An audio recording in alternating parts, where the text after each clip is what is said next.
We've learned how genes in the DNA get converted to RNA, and then how that RNA gets converted into protein. But in a cell, there's thousands of genes that encode thousands of proteins, and the cell doesn't need every protein to continuously be produced, nonstop. Basically, it needs certain proteins at some times, it needs other proteins at other times, depending on the environment, depending on what stage of the life cycle it's in. So it needs a way to kind of regulate which proteins are made at certain times. Okay, and the way it does that is at the genetic level. So it basically regulates when the DNA gets transcribed. The DNA for a given gene, when does it get transcribed, when does it not get transcribed? And that process is called regulation. Okay. So there are certain genes that encode proteins that the cell always needs. Okay, so there's certain enzymes and certain proteins that the cell always needs no matter what's going on, and those are called constitutive genes, which means those genes are always turned on, they're always expressed at a fixed rate, the cell's constantly making that protein no matter what's going on. And again, those are called constitutive genes. But a majority of the genes are regulated genes, which means the cell can either turn on or turn off the genes as it needs. Okay?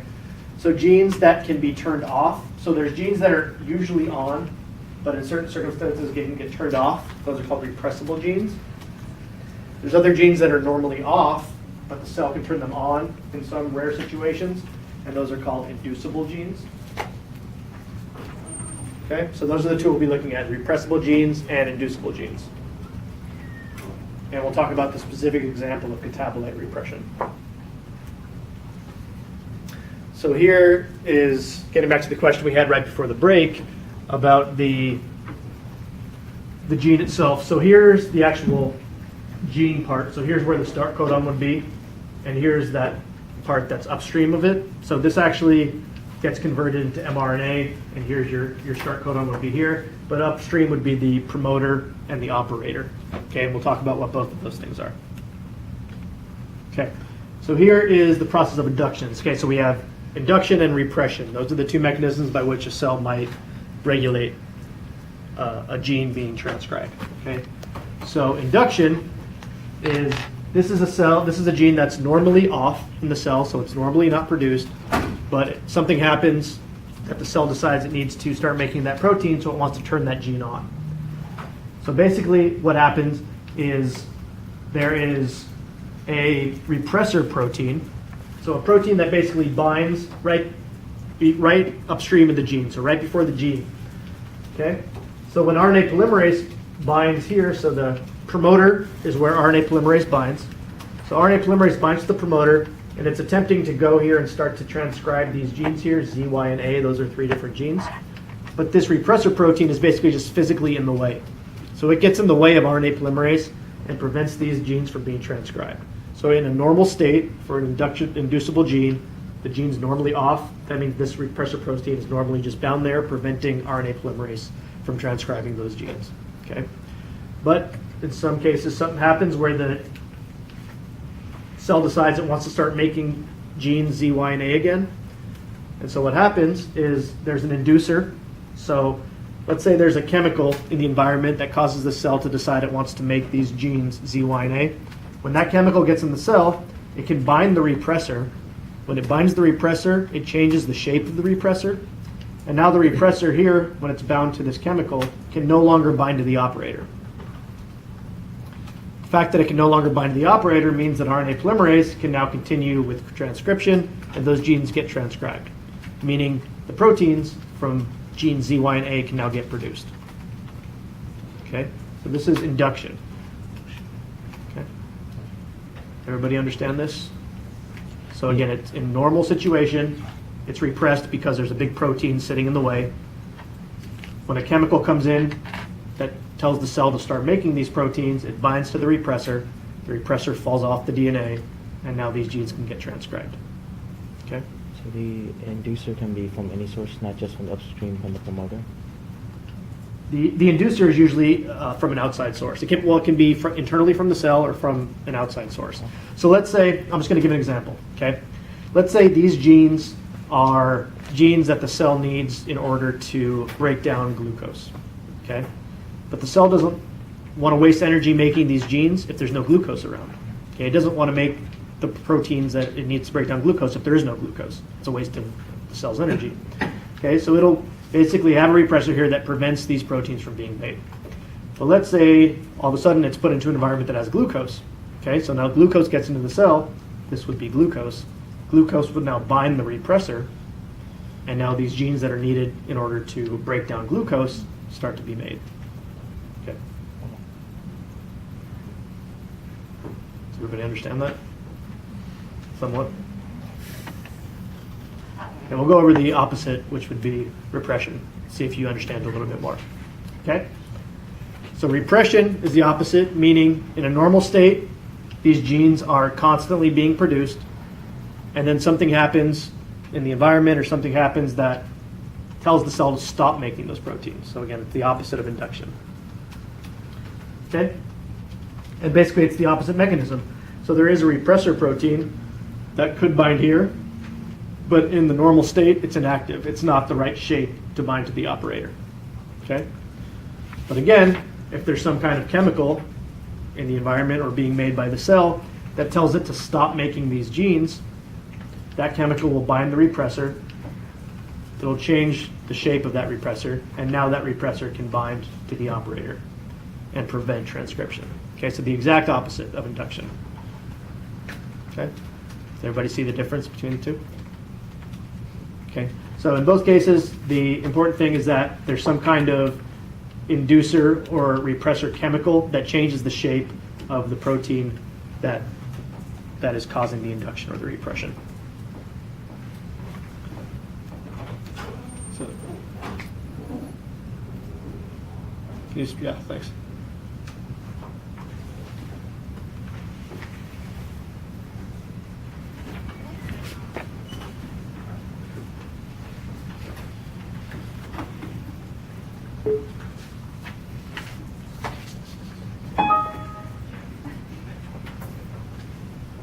The lac operon of E. coli includes a promoter, an operator, So this is just and an example three structural genes encoding of proteins inducible gene. involved in the catabolism of lactose. The lac operon is an inducible operon, meaning that the genes are usually not transcribed. When lactose is available to the cell, the operon is induced or stimulated to produce the proteins of lactose catabolism. The E. coli chromosome contains a regulatory gene near the lac operon.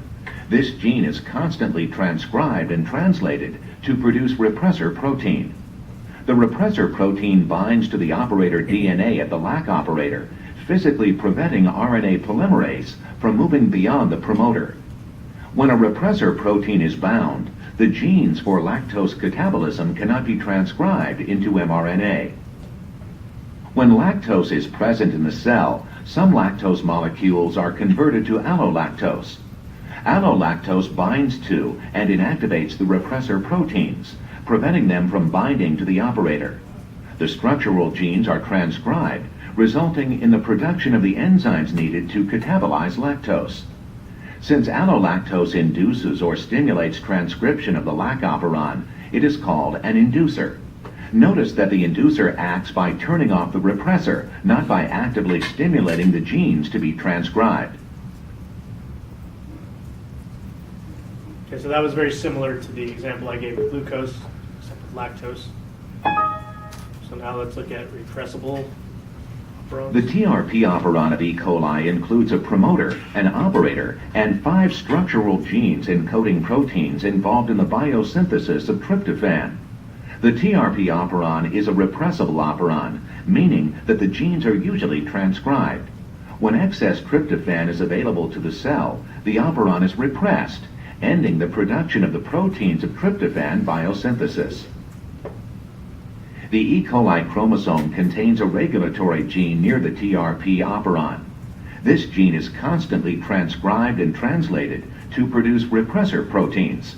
However, these repressor proteins are inactive unless excess tryptophan is available. Once activated by tryptophan, the repressor proteins can bind to the TRP operator, preventing RNA polymerase from moving beyond the promoter. When a Okay, so again, so you have these repressor proteins that are in normal circumstances inactive. So these genes are being transcribe constantly because these genes are needed for the cell to make tryptophan. But if there's excess tryptophan in the media in which it's being grown in or in the environment, it doesn't need to make its own tryptophan. So when there's plenty of tryptophan around, it binds the repressor proteins, causing those repressor proteins to fold differently. Those repressor proteins bind to the operator, and this tells the cell to stop transcribing those genes because it doesn't need to make its own tryptophan anymore. Okay, so it's the way the cell tells itself to stop making these genes because we don't need to make our own tryptophan anymore. Okay. The transcription of the script. Okay, so that's repression and induction.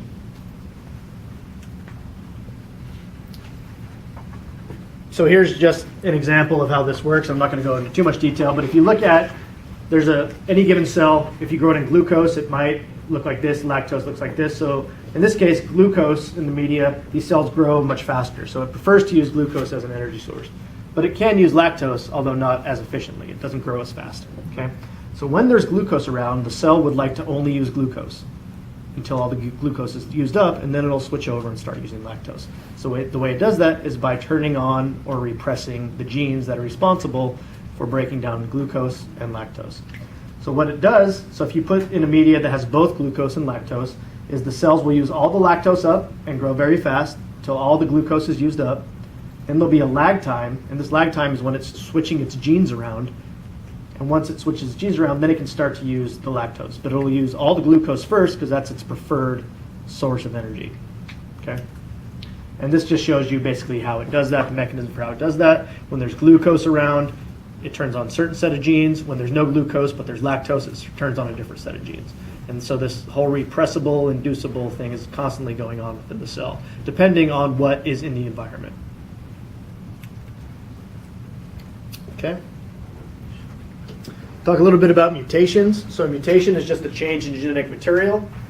Mutation may be neutral, meaning it has no effect on the cell. So our cells are dividing millions and billions of times a day in our bodies, and there's mutations happening all the time. But in a large majority of those mutations, it doesn't affect the outcome of the cell in any way. However, there are circumstances which a mutation can actually be beneficial, and other circumstances where a mutation could be harmful to a cell. A mutagen is something that actually causes a mutation. So a mutation can happen spontaneously at a low rate. A mutagen is something that increases the rate of a mutation happening in the cell. So there's a few different types of mutations. So a base substitution would just be a single point, what's called a point mutation. And basically what that is here's your DNA, and it's getting transcribed, or it's getting replicated, and one of the bases gets mutated to a different base. Okay.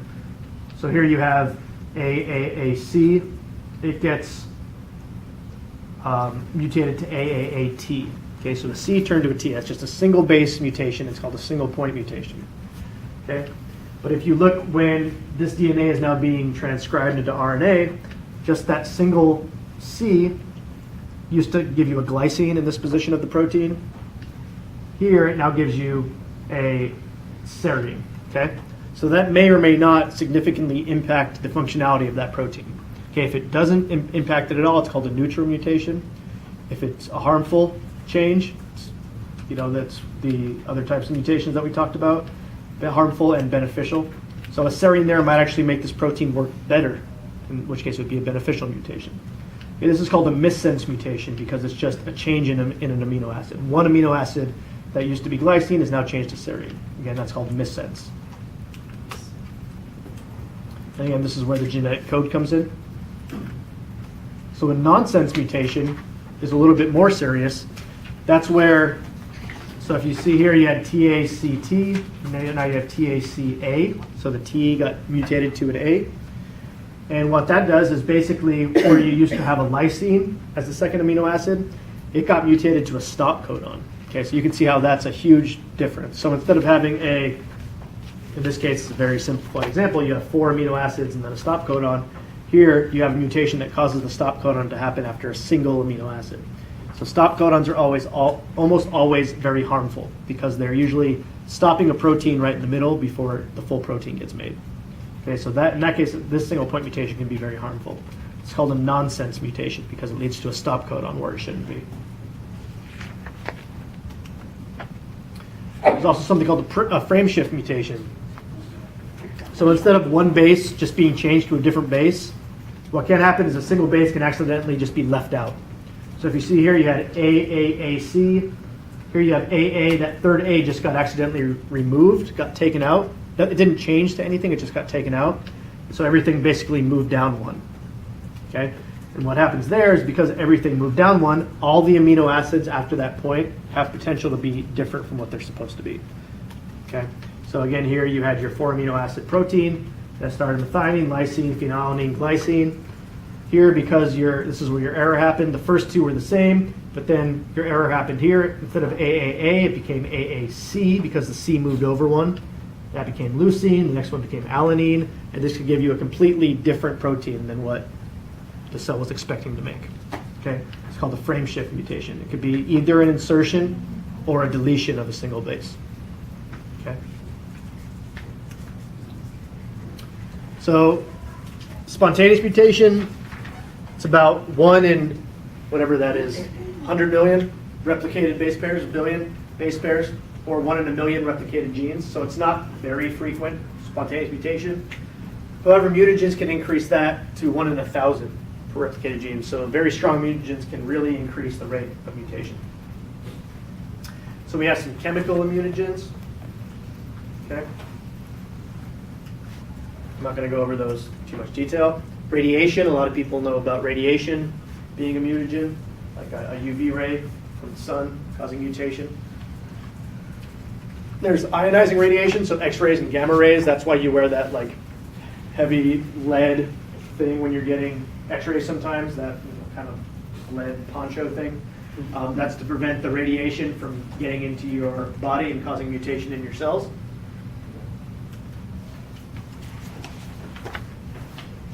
So the cells have developed a way to fix mutations if it can detect them. It's not 100% efficient, but there's certain types of mutations, so like UV light, again, the sunlight, people, doctors say stay out of the sun because it causes mutation, or they don't say it causes mutation, they say it causes cancer. That cancer is caused by mutation in your cells.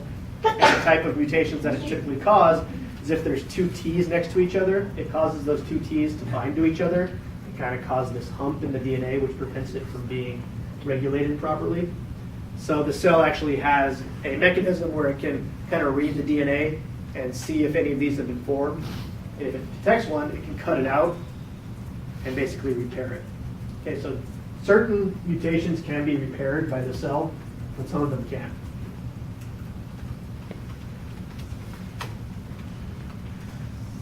We're going to skip over selection. Okay. So now we'll talk about, in the very beginning we talked about kind of the 3 things that DNA does in the cell. One of them is it gets replicated when the cell divides. One of them it gets converted into protein product by transcription and translation. And then the third thing is that it can be recombined to form new genetic material. So there's the last section that we'll be talking about. So basically genetic information can be transferred 2 ways. There's vertical gene transfer, which is basically just a parental cell transferring its DNA to its daughter cells. Okay? What we're talking about here with recombination is horizontal gene transfer, where it's 2 cells of the same generation transferring DNA material between themselves.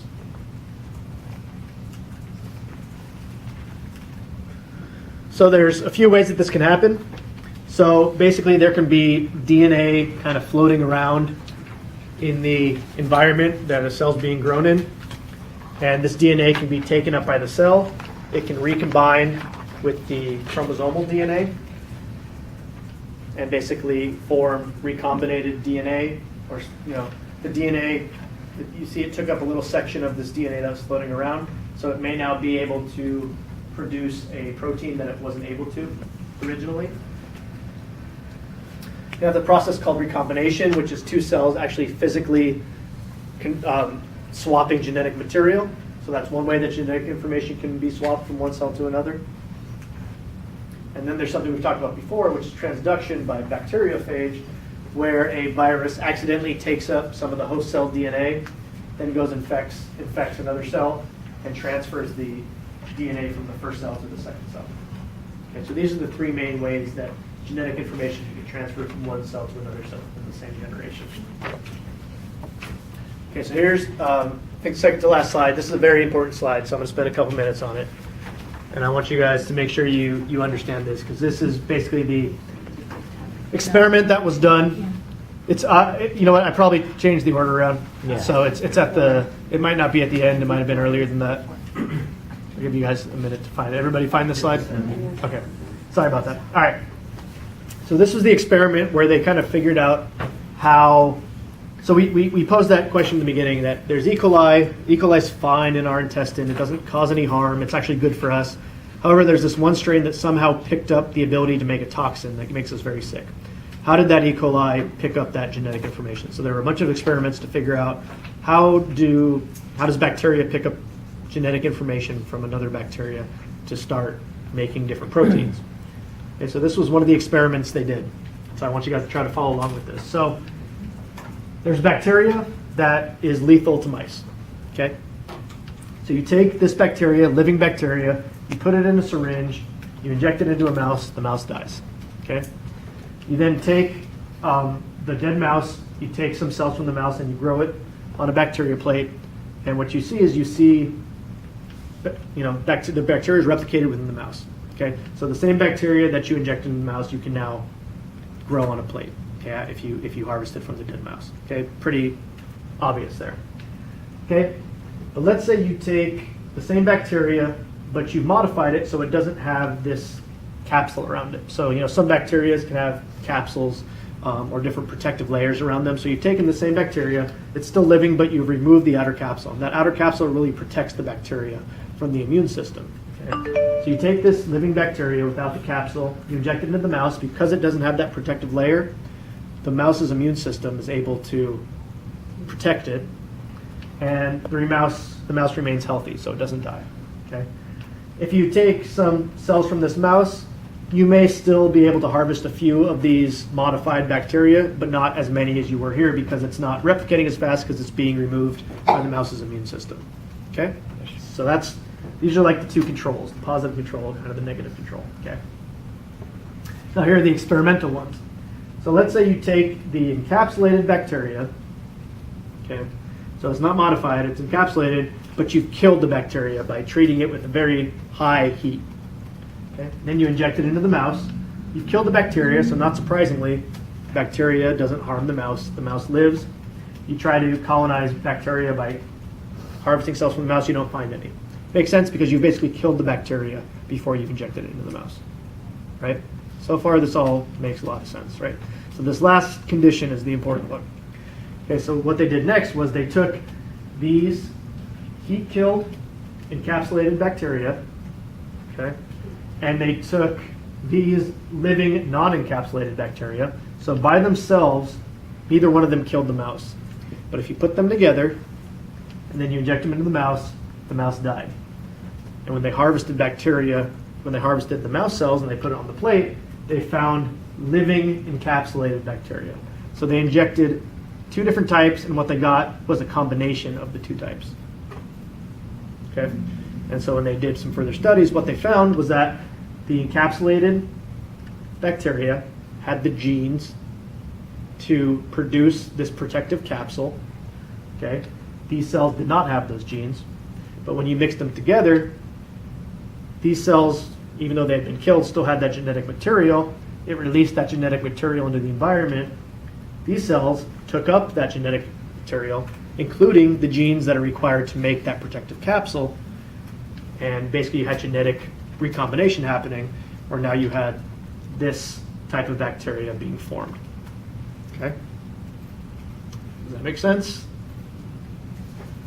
Okay, so these first three were kind of the controls. This one was the experimental one. Okay, so I want you guys to definitely make sure you understand what's going on here.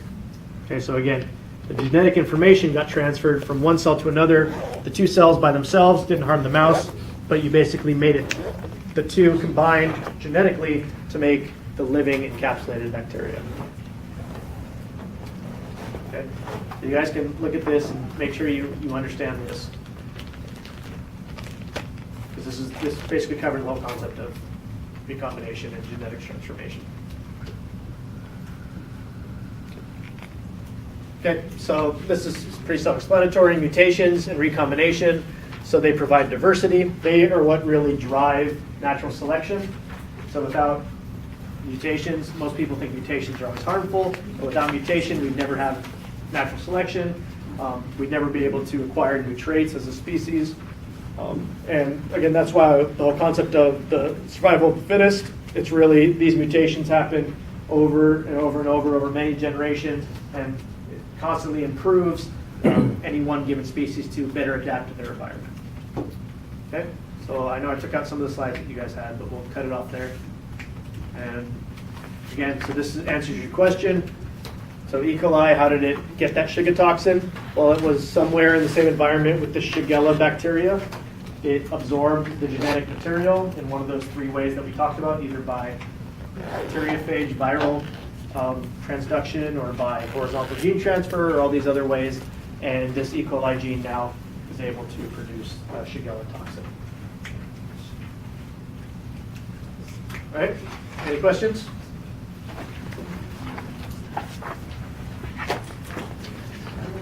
All right, so yeah, our quiz, again, if anybody came in late, we're not having lecture on Wednesday. We're just going to skip lecture. We'll go straight to lab at 7 o'clock.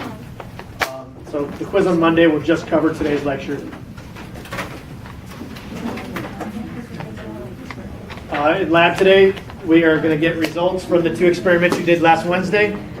We're going to set up the carbohydrate fermentation lab, and then you guys will have some time to think about what tests you want to do next week for your last week of your unknown testing. Okay, so I'll see you guys in about 20 minutes.